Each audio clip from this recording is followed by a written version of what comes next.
Nous devons nous poser les bonnes questions. Où avons-nous échoué dans les instructions que Dieu nous avait données? Parce que Dieu parle à tous ses enfants. Et Dieu donne des instructions à ses enfants en fonction de la situation. Donc, quelle que soit dans la situation où nous nous sommes trouvés et que nous avons prié, Dieu nous a donné des instructions. Mais avons-nous mis en pratique, avons-nous obéi aux instructions que Dieu nous avait données? Amen. Prenons notre Bible dans le livre de Juges, toujours, au verset 6. À partir du verset 34, il est écrit « Gédéon fut revêtu de l'Esprit de l'Éternel. Il sonna de la trompette et Abiazer fut convoqué pour marcher à sa suite. » Nous ne pouvons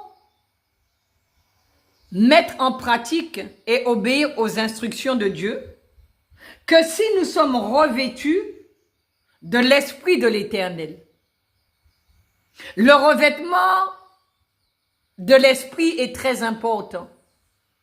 Pour réussir et avoir du succès dans nos entreprises, nous devons être comme Gédéon, revêtus de l'Esprit de l'Éternel. Mais qui nous revêt de l'Esprit de l'Éternel? C'est Dieu lui-même qui nous revêt de son esprit, de façon à ce que nous puissions avoir le succès et la réussite. Si nous allons faire les choses sans être revêtus de l'Esprit de l'Éternel, nous pouvons être assurés que ce sera un échec total. Amen. Le revêtement est une puissance. Le revêtement, ça vient de Dieu. Et c'est ce revêtement qui nous permet de réussir dans toutes nos entreprises, dans toutes nos voies, au nom de Jésus-Christ de Nazareth. L'Esprit de Dieu a revêtu Gédéon afin de lui permettre de servir le peuple de Dieu.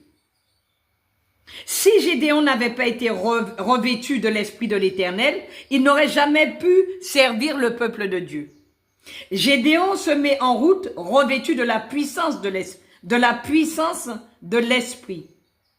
Dieu a promis que tous ceux qui croient en Jésus-Christ peuvent s'attendre à ce que le Saint-Esprit vienne les remplir et vivre en eux. Amen. Et quand l'Esprit de Dieu vient vivre en nous, nous sommes assurés que ce que nous allons faire sera conduit par cet esprit de puissance que Dieu met sur nous. Que Dieu vous bénisse au nom de Jésus.